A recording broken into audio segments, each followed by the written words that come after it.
Apa itu? Di Dubai itu Burj Al Khalifah. Saya pingin nginap di Presiden Suite-nya. Nah, coba cari tahu berapa biaya satu malam nginap di Presiden Suite Burj Al Khalifah. Ukurlah dengan kemampuan kita. Mungkin kita bilang kayaknya mimpi aja. Mimpi pun kayaknya tak dapat. Nggak kepikir lagi malah. Ya, kenapa? Ibu ngukur karena untuk tinggal di Burj Al Khalifah butuh duit. Saya tidak duit, Ustaz, makan aja susah. Sekarang ada tempat yang jauh lebih nikmat dari Burj Al Khalifah. Ada orang yang nginap di tempat yang begitu mahal, tapi ada bosannya. Dia tinggal di tempat wisata yang ada bosannya, oke lah dia sebulan tahan. Tapi begitu bulan kedua datang, mulai datang kesepian. Dia ingin pergi ke tempat yang lain. Surga tidak begitu. Kata khalidina fiha itu artinya kenikmatannya nggak hilang, nggak bosan. Ingin kali saya makan nasi kandar di depan itu. Memang dari lama saya inginkan. Enak itu yang di situ. Oke, duduk saya makan sepiring enak. Tambah, udah mulai berkurang. Tambah lagi, udah. Tambah lagi, udah nggak muat. Itu dunia. Akhirat tidak. Orang makan nggak ada kenyangnya. Dan orang makan bukan karena lapar, tapi karena mau. Beda itu. Makan lapar, enak tak enak dimakan. Ini makan karena enak. Dan udah dimakan, tak ada kenyangnya. Sehingga asal dia mau makan, silakan. Mau kau makan berhari-hari, makanlah. Dan kau tidak bosan. Kau hanya berhenti karena ingin makan yang lain atau mengambil kenikmatan yang lain. Itu dia. Ini yang dijanjikan Allah. Wa masakin thayyibah, tempat yang baik. Kalau tempat tinggal yang baik itu artinya penghuni rumah tidak pernah ada bentrok, tetangga akur, rukun, nyaman. Kalau pakai bahasa orang Cina, feng shui-nya bagus. Ngadap kemanapun pintu rumah enak. Pintu saya, jendela saya begitu terbuka, matahari terbit bisa ketengok, matahari tenggelam bisa kelihatan. Subhanallah. Masakin thayyibah, tempat yang baik. Ya. Fi jannati 'adan, di surga yang penuh dengan kedamaian, ya. Wa ridwanum minallahi akbar. Tapi jangan lupa, bukan itu saja yang dikasih Allah. Ridho Allah itu jauh lebih besar. Dan Allah mengatakan, dzalika huwal fawzul azim. Itulah keberuntungan yang luar biasa. Jadi kalau mau cari sukses, inilah sukses. Apa sukses? Masuk surga, kenikmatan yang tidak hilang, tempat yang nyaman, tinggal yang nyaman, dan Allah ridho sama kita. Kalau Allah ridho itu artinya Allah sayang, Allah cinta sama kita. Ridho Allah ini merupakan balasan. Dan ridho mereka atas ridho mereka kepada Allah. Apa yang dimaksud ridho mereka kepada Allah? Apapun yang menimpa mereka, mereka tidak buruk sangka sama Allah. Mereka lebih suka mencari sisi positifnya.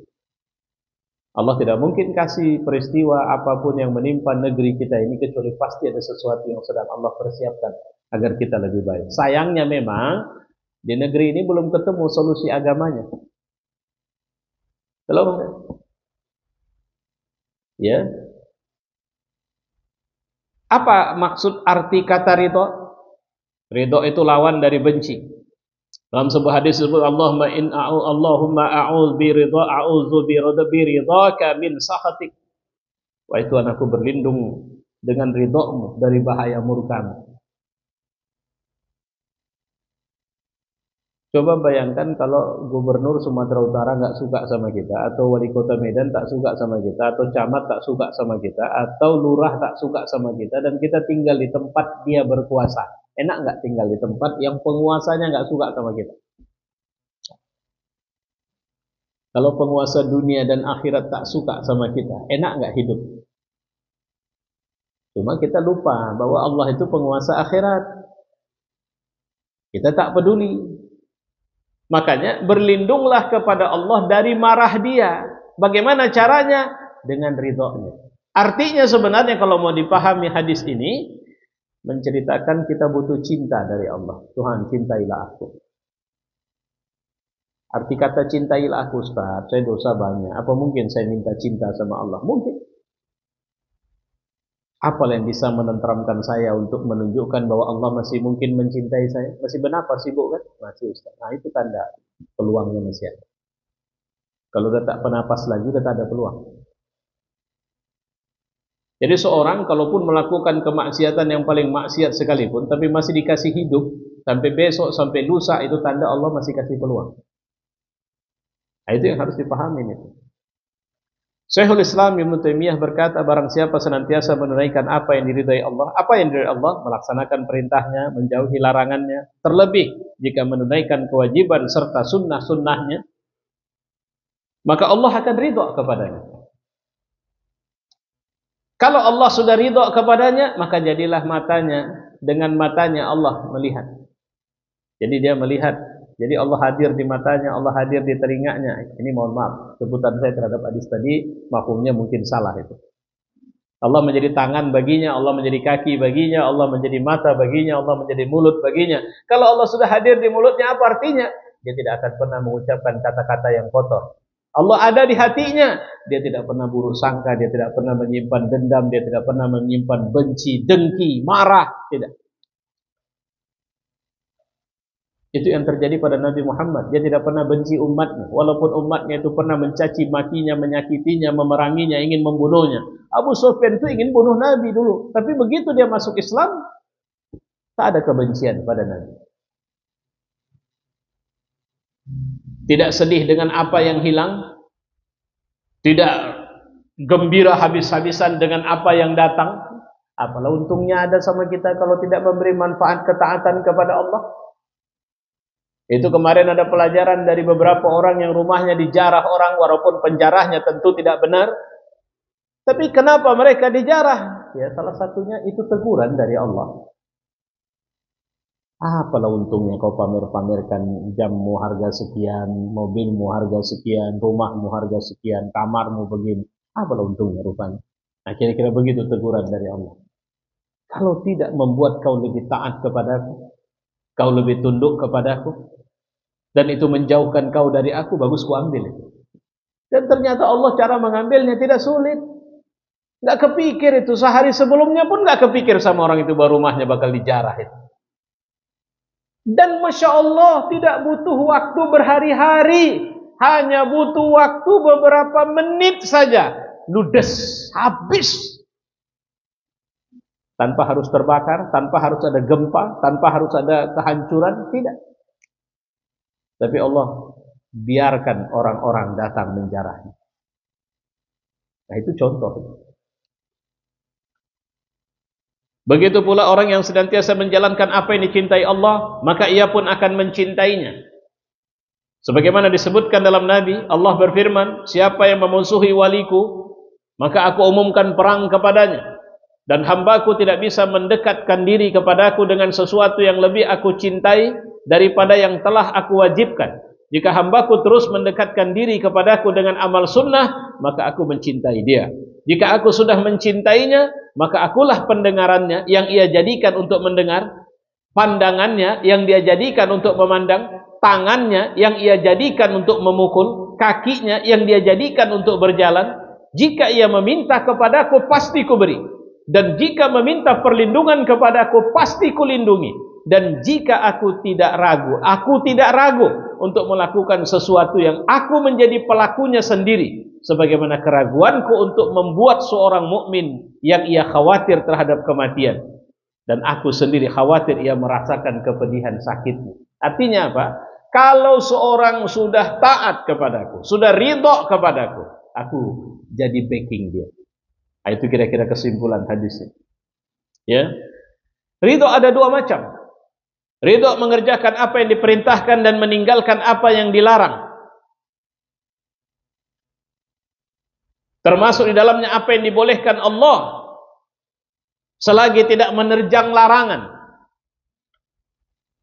Boleh nggak kita bercanda? Boleh, tapi jangan sampai bermaksiat. Kongko-kongko boleh. Bincang-bincang di warung silahkan.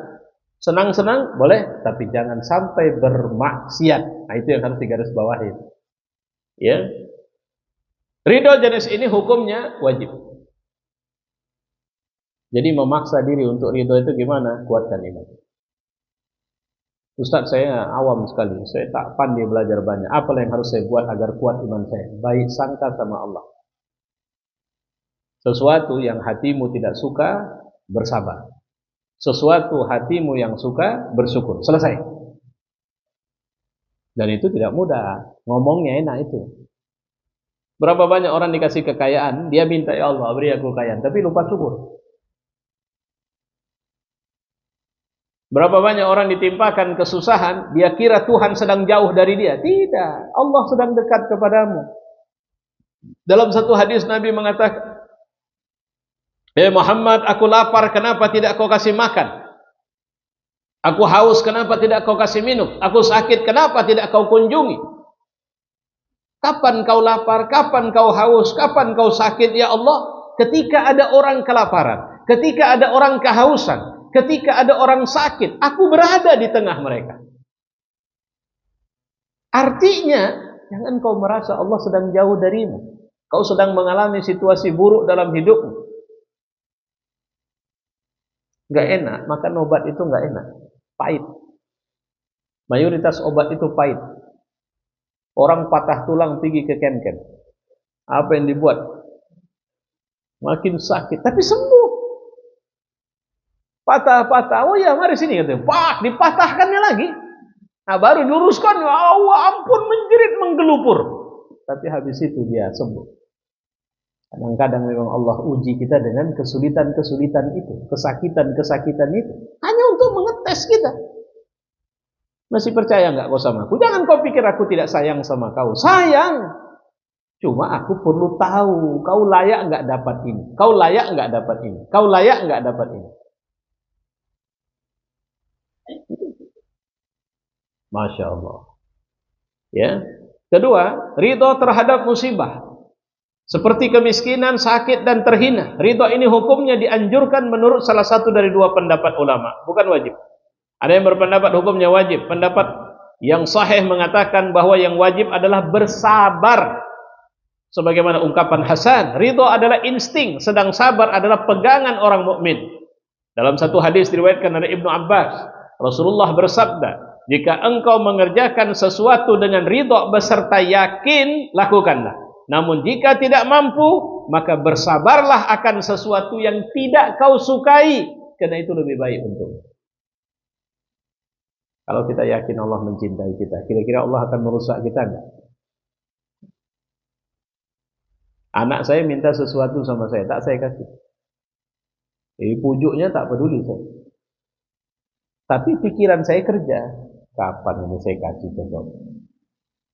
Siapkan aja nih, gak usah aku bilang sama dia.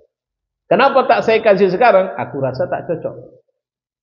Dia belum pantas apa yang dimintanya aku kasih sekarang. Ada anak saya, ini contoh ini, yang saya bilang ini contoh. Dia selalu minta, saya kasih. Minta, saya kasih. Terakhir saya berpikir, ini ngapain lagi saya kasih yang dimintanya? Kemarin saja belum habis. Ini kalau aku kasih lagi, dia jadi manja. Kalau dia sudah manja, dia tidak akan mandiri. Kalau dia tidak mandiri, jika aku tidak ada, apakah dia bisa hidup sendiri?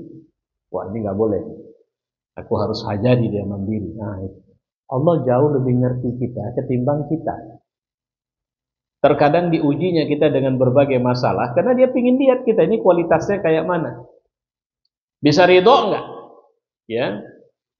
Meridhoi Allah sebagai Tuhan berarti ridho terhadap hukum-hukum syaraknya, ridho terhadap semua perintahnya, ridho menjauhi larangannya, ridho dengan takdir yang menyakitkan. Hasbunallah wa ni'mal wakil. Cukuplah Allah menjadi penolong bagi kami, kata orang Gaza. Apa enaknya? Apa yang ditolong Allah sama orang itu sekarang? Orang itu lapar, orang itu takut, orang itu tidak bisa tidur nyenyak, tidak ada malam dengan mimpi indah lagi. Untuk ngambil makanan mereka bertarung nyawa. Apa enaknya menyandarkan diri kepada Allah? Tapi pertanyaannya, kenapa mereka tetap menyandarkan diri kepada Allah? Jawabannya satu, mereka ridho sama Allah. Kalau begitu Allah pun bilang, aku ridho sama kalian. Jangan kalian takut. Kesakitan dunia, apa yang menimpa kalian itu akan ditimpa, akan kutimpakan, akan terjadi juga bagi mereka-mereka itu.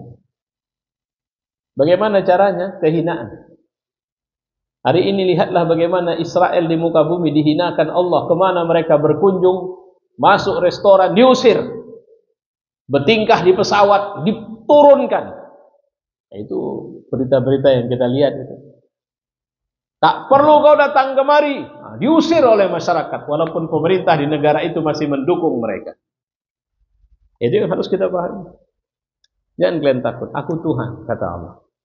Ya, aku Tuhan yang menggenggam jiwa kalian, yang membolak-balikkan hati kalian. Oke.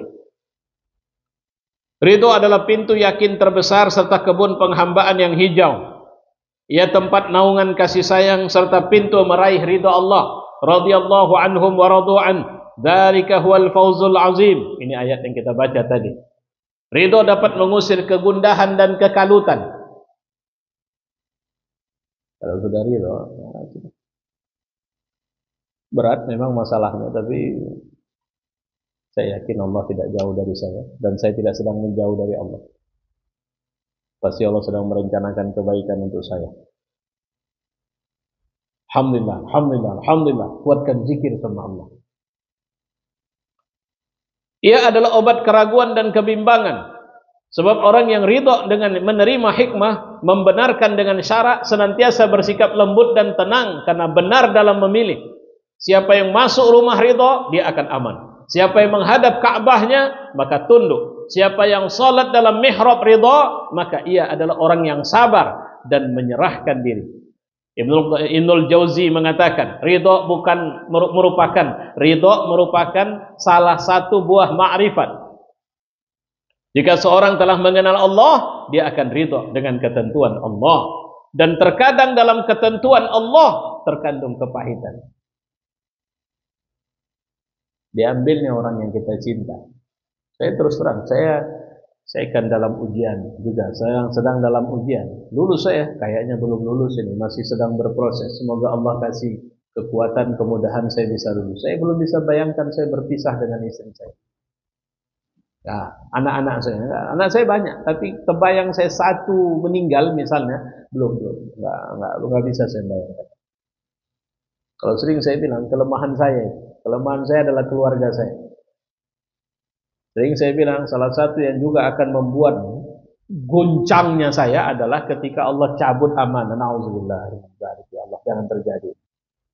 Di mana saya tidak dikasih lagi oleh Allah bertabligh, dakwah. Wah, itu berat sekali. Ya. Tapi kemudian bagaimana kita bisa ridho terhadap ketentuan jika memang ini karenamu ya Allah? Orang mukmin akan menyatakan raditu billah. Aku ridho denganmu Tuhan. Itu yang dibilang oleh Hajar ketika ditinggal oleh suaminya di tempat yang tidak ada orang.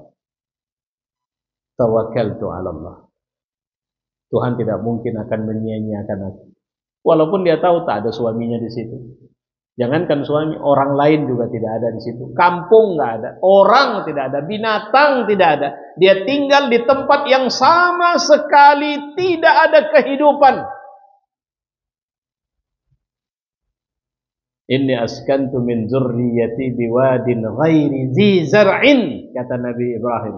Di tempat di lembah yang ghairi dzi zar'in, tumbuhan enggak hidup. Kalau tidak hidup tumbuhan, air tak ada. Tapi ternyata di tempat yang tidak ada tumbuhan itu, sampai sekarang ada air yang tidak pernah kering dan bisa kita minum. Apa itu? Air Zam-Zam. Allah tidak akan menyia-nyiakan kita kalau kita ridho sama Allah. Oke? Satu lagi. Seandainya kau hitung nikmat Allah, kau tidak akan bisa menghitungnya. Wa in ta'uddu ni'matallahi la tuhsuha. Innal insana lazalumun kafar. Tapi manusia itu zalim. Nikmat badan, nikmat negeri yang aman, nikmat makanan, pakaian, udara, air, dunia yang tidak engkau sadari, serta memiliki kehidupan yang tidak engkau mengerti, dan menyempurnakan untukmu nikmatnya lahir batin, itu dalam surat Luqman. Kau memiliki dua mata, lisan, bibir, tangan, kaki, maka nikmat Tuhanmu yang manakah yang kau dustakan? Alhamdulillah, kita masih bisa makan enak, pulang kita masih bisa jalan aman. Kita butuh sesuatu masih bisa dapat, baju ada. Coba lihat banyak orang yang dicabut Allah dari nikmat itu. Ya, apakah mungkin mudah berjalan dalam keadaan kaki yang sakit? Apakah sepele tidur nyenyak dalam kondisi tubuh yang sakit? Kadang bukan tubuh yang sakit, pikiran. Orang kalau pikiran sakit nggak bisa tidur. Saya tidak sekali dua mengalami itu. Badan ini pengen tidur, tapi pikirannya jalan terus. Apa yang dipikirkan? Nggak ada, sebenarnya ada. Kenapa? Ada keresahan, ada kecemasan, ada keperihan, atau ada ambisi yang ingin segera terwujud tapi dia belum tahu. Itu babnya juga kecemasan. Ya. Bisakah merasakan nikmat makanan yang enak kalau seorang sedang sakit? Coba kau pikirkan, engkau masih memiliki telinga yang sehat, tidak tuli. Renungkan, engkau masih memiliki penglihatan yang normal, tidak buta. Lihat pula kulitmu, semuanya mulus, terhindar dari penyakit lepra dan kusta. Engkau juga dianugerahi akal yang bisa digunakan untuk berpikir, tidak gila. Ada berapa banyak orang di luar sana yang kita lihat dia gila, sementara Allah kasih nikmat akal sehat sama kita. Bukankah itu nikmat? Apakah kau mau satu bola matamu ditukar dengan segunung emas? Apa kau suka telingamu dijual seharga gunung perak? Apa kau mau membeli istana dengan menukarkan lidahmu? Semua dikasih lengkap dalam rumah itu yang seperti istana, tapi lidahmu digunting. Mau? Nah, ini yang harus kita perhatikan ya.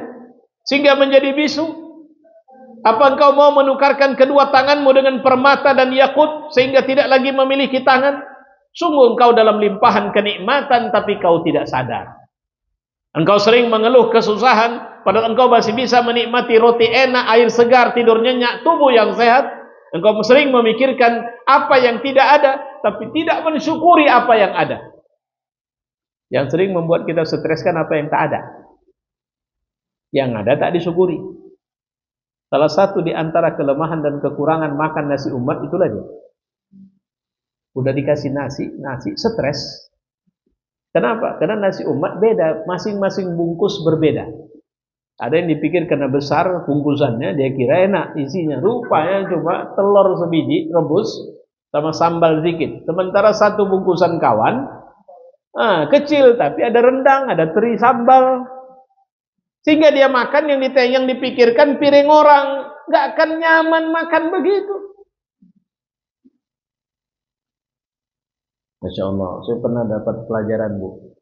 Ketika menikah, setelah menikah, baru setelah tahun ke-12 Allah kasih rezeki saya dapat pinjaman rumah dari Allah. Sampai sekarang 12 tahun saya ngontrak.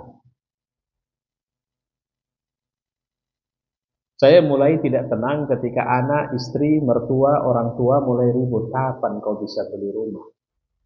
Filsafat hidup saya atau prinsip hidup saya pegang. Alhamdulillah Tuhan, selama ini aku memang ngontrak, tapi rasanya seperti rasa rumah sendiri. Bayangin, di mana Bapak ngontrak rumah, uang kontrak kita yang tentukan berapa. Rumah mau diapain terserah kita. Makanya saya waktu ngontrak rumah, ngecat rumah saya lakukan sendiri, ganti pintu rumah saya lakukan sendiri, betulin kloset ketika bermasalah, saya lakukan sendiri. Kenapa? Saya merasa memilikinya. Sampai Allah kasih rumah yang, udahlah ini kau saja tahu saya lagi ngontrak. Masya Allah. Kenapa saya harus tidak mensyukuri? Karena kadang-kadang masih ngontrak yang kepikiran bisa punya rumah. Padahal ketika ngontrak, karunia Allah luar biasa besar. Ini pengalaman hidup saya ini. Walaupun saya dicurigai oleh anak yang ngontrak waktu itu, yang punya rumah. Karena dikiranya saya ngakali bapaknya. Oh.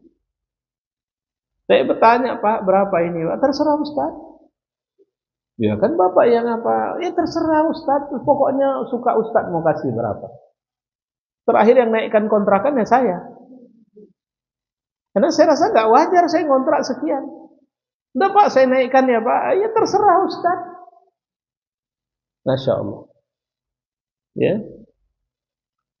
Engkau sering memikirkan yang tidak ada namun lupa mensyukuri yang ada. Engkau sering merasa sedih saat kehilangan harta padahal masih memiliki kunci kebahagiaan, pemberian dan nikmat yang melimpah ruah. Allah masih kasih.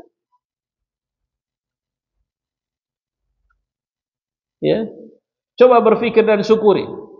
Dan juga pada dirimu, apa kau tidak memperhatikan? Wa fi anfusikum afala tubsirun, kata Allah dalam Quran. Ya.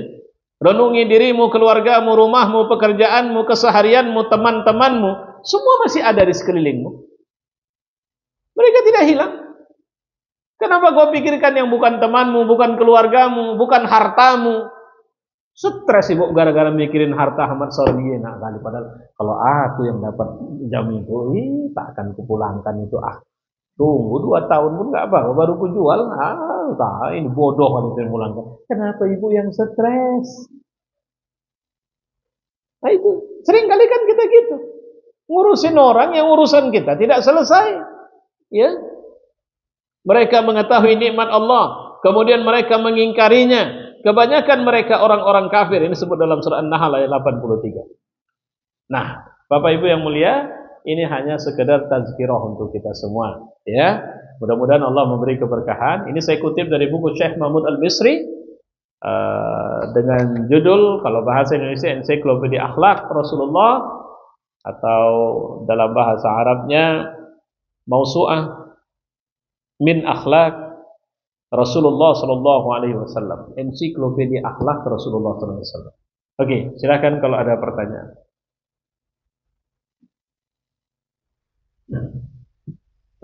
Ya. Gimana bedanya kalau itu cobaan atau istidraj? Cobaan karena ada iman.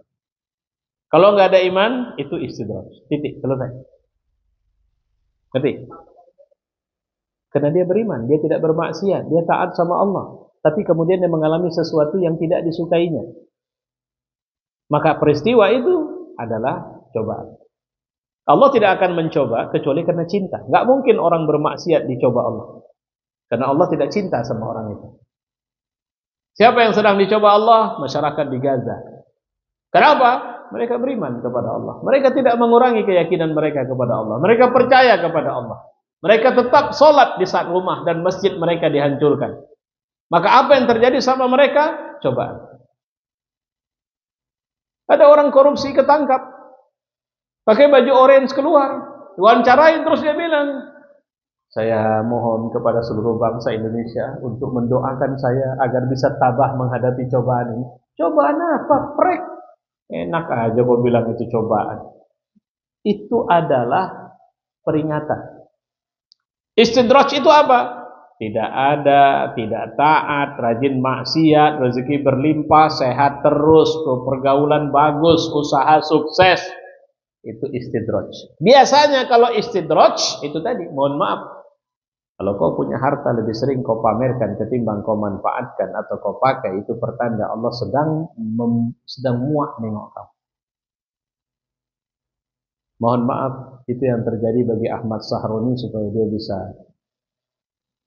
mengingat Allah. Itu yang terjadi bagi Uya Kuya. Itu yang terjadi bagi Eko Patrio. Karena 3 orang ini saya tengok, coba lihat jejak digitalnya di YouTube, suka pamer ini. Walaupun dia pamer dalam rangka konten, saya nggak tahu. Tapi yang pasti memang suka pamer. Apa rupanya hebatnya kau punya jam sampai segitu banyak? Kau masuk surga rupanya gara-gara itu. Segan malaikat sama kau. Enggak? Rumah sampai harga 150 miliar. Apa rupanya hebatnya? Terus malaikat rajin masuk ke rumahmu. Enggak. Ukuran rumah yang didatangi malaikat, rumah yang ada sholat, sama rumah yang ada baca Quran. Rumahmu besar tapi tidak ada sholat sama baca Quran. Kalau bahasa Quran atau bahasa hadis disebut seperti kuburan. Syukur Allah masih kasih teguran. Ya, saya tidak mensyukuri mereka. Saya lihat Allah sedang sayang sama mereka. Buktinya apa? Ditegur Allah. Tapi kalau sudah dapat teguran nggak terasa ditegur, itu baru level selanjutnya nanti. Jadi hati-hati. Apa ciri harta kita itu harta yang bermasalah, terkumpul tapi tak terpakai. Capek ibu ngumpulin duit yang sampai mati nggak ibu pakai. Untuk apa duit itu? Soalnya. Itu yang harus dipahami. Oke, baik. Ada lagi? Ya. Assalamualaikum warahmatullahi wabarakatuh.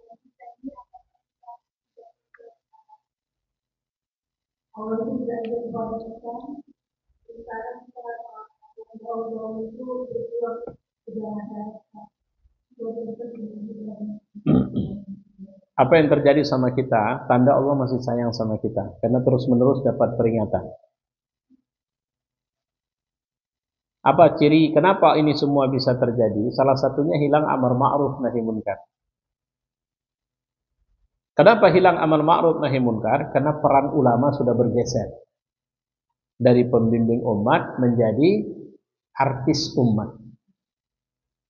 Tidak sedikit ustadz kita cuma jadi, ibu kalau dengar ceramah, itu lebih sering, mohon maaf itu, ada ustadz yang kalau dia datang itu orang udah rasanya hebat kali udah bisa megang baju dia.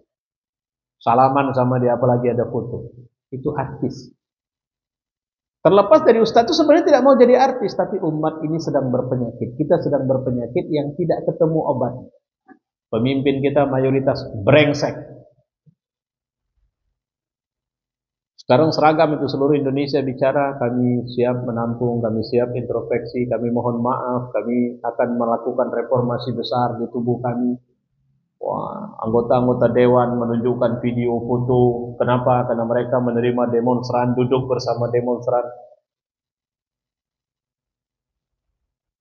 Ketika Eko Patrio mengatakan, saya mohon maaf dari hati saya yang paling dalam, Ewa Kuya juga begitu, saya mohon maaf walaupun, maka ada yang komentar begini, kau mohon maaf karena memang betul-betul tulus atau karena takut rumahmu dijarah. Waktu itu belum dijarah lagi. Ya sama dengan sekarang, kami akan mereformasi. Itu sehari dua hari, manusia ini penyakitnya lupa, apalagi kalau orang udah lupa, balik lagi nih orang itu. Alhamdulillah tadi siang Ibu Puan Maharani mengatakan semua tunjangan gemuk dewan dianulir. Sampai umat lupa. Kalau udah lupa baru kita naikkan lagi. Nah, kan begitu jadinya. Karena belum ada. Kepercayaan kita belum pulih tuh. Kalau kepercayaan kita sudah pulih, alhamdulillah ya Allah, tasyakur. Alhamdulillah. Ini enggak. Iyalah sekarang, nanti ntar lagi nih tuh, paling bulan muka udah kalian bahas lagi. Nah, gitu lagi. Hilang kepercayaan umat. Memulihkannya tidak sederhana. Memulihkan kepercayaan tidak bisa pakai janji. Memulihkan kepercayaan pakai bukti. Itu yang harus mereka lakukan. Tapi problemnya bukan cuma di mereka. Yang kemarin ibu bilang berdarah-darah, itu tidak semuanya orang yang lurus. Ada yang berdarah-darah itu penjara memang ibu. Dia bukan demonstran, dia penjara. Itu kebetulan selama ini kerjanya rampok. Nah, rupanya dapat dia rampok yang agak syar'i sedikit. Dompleng dia ke demonstrasi, memakai bahasa ketidakadilan. Coba bayangkan ibu, apa memang ada demonstrasi di Bintaro waktu itu? Tapi ujuk-ujuk tengah malam orang rombongan datang ke rumah Ibu Sri Mulyani. Itu siapa? Jawabannya penjara itu semua. Saya tidak percaya itu demonstran. Saya tidak percaya, terlepas suka nggak suka dengarnya. Saya lebih suka mengatakan itu orang yang datang ke rumah itu memang niatnya mau ngerampok itu. Oh, di dalamnya ada sekian kategori. Ada orang yang ikut-ikutan, ya karena lemah. Ada orang yang memang sudah berniat memang untuk ngerampok. Rumah Puan Maharani pun dari datang. Itu kalau sempat Presiden Prabowo nggak ngambil tindakan kemarin, Medan ini bakal kejadian nanti. Entah rumah siapa yang kena. Syukur kali lah itu nggak. Saya yakin itu akan merebet. Yang meninggal berapa sebenarnya? Tahu ibu berapa yang mati di dalam peristiwa demonstrasi kemarin? 10. Mati dipukuli karena dia demonstran. Cuma yang populer satu saja. Di Solo ada mati, Jogja ada mati, itu yang dilaporkan oleh Komnas HAM, 10 orang. anak-anak kita. Dan itu demonstran. Di Medan yang setengah mati ada demonstran. Kalau penjara, penjaranya malah mana-mana aja masuk keluar itu bayangkan nggak aman. Kulkas dibawa tenang-tenang orang membawanya. Tempat tidur, mesin ini apa semua. Nah, padahal itu kriminal. Tidak bisa. Terlepas dari tapi memang layak orang itu dijarah. Sukamu mau bilang apa, tapi menjarah tetap tidak dibenarkan dalam Islam. Gak gitu caranya. Nah, itu yang terjadi. Memang negeri kita sedang sakit itu. Tapi insya Allah kita sembuh. Salah satu cara sembuh, ini sebenarnya cuma memang pemimpin-pemimpin kita ini agak-agak ingatlah sama Tuhan. Medan, Sumatera Utara dibuat acara doa bersama. Diundang semua elemen organisasi agama. Tapi ada yang luput. Kenapa bisa luput? Organisasi besar Islam tidak diundang. Ini semangatnya memang semangat tulus atau apa? Saya sebenarnya ingin kali bertanya langsung, cuma saya pikir sudahlah nanti jadi memperkeruh pula. Karena ketuanya sendiri si organisasi sudah bilang saya tidak akan datang. Walaupun anggotanya bilang datanglah karena kau juga selaku salah satu tokoh besar yang diundang karena ketokohanmu. Tidak, saya diundang ketokohan, tapi saya tidak diundang. Organisasi Islam yang saya pimpin tidak diundang, saya tidak mau. Keren gitu. Jadi sudahlah, mudah-mudahan itu kebaikan. Kenapa? Ya cuman kita berharap orang sakit tiba-tiba ujuk-ujuk buat solusi baik. Nah itu yang kita harus pelan-pelan semuanya. Baik sangka sajalah. Kalau saya jujur Ibu, saya baik sangka dengan khususnya Presiden Republik Indonesia. Tapi saya agak payah baik sangka sama wakilnya. Diundangnya Gojek, tapi entah Gojek dari mana. Yang Gojek pun bilang apa? Gak tahu kami siapa itu. Entah dari mana datangnya. Yang pasti kami pastikan itu bukan anggota kami. Jadi siapa? Gitu kan. Nah, itu. Maksud saya bukan tak setuju dia dalam segala hal. Dalam urusan menyelesaikan konflik ini, saya tak setuju. Dia panggil sendiri, kemudian ketahuan pakai air Jordan segala sepatunya. Tukang Gojek mana pakai air? Mungkin tukang Gojek antar dunia akhirat itu. Ya. Oke, nanti kepanjangan saya jadi bukan ceramah agama pula lagi kan. Jadi demonstrasi lanjutan. Oke, ada lagi? Cukup? Kita tutup doa ya. Alhamdulillahirabbil wassalatu wassalamu ala asyrafil anbiya wal mursalin wa ala alihi wa sahbihi ajma'in. Allahumma ja'al hadha jam'ana fi hadzal majlis jama'an marhumah wa tafarruquna min ba'dihi tafarruqan ma'sumah. Rabbana atina fid dunya hasanah wa fil akhirati hasanah wa qina azaban nar. Wa sallallahu wasallam ala Muhammad wa ala alihi wa sahbihi ajma'in. Walhamdulillahi rabbil alamin. Assalamualaikum warahmatullahi wabarakatuh.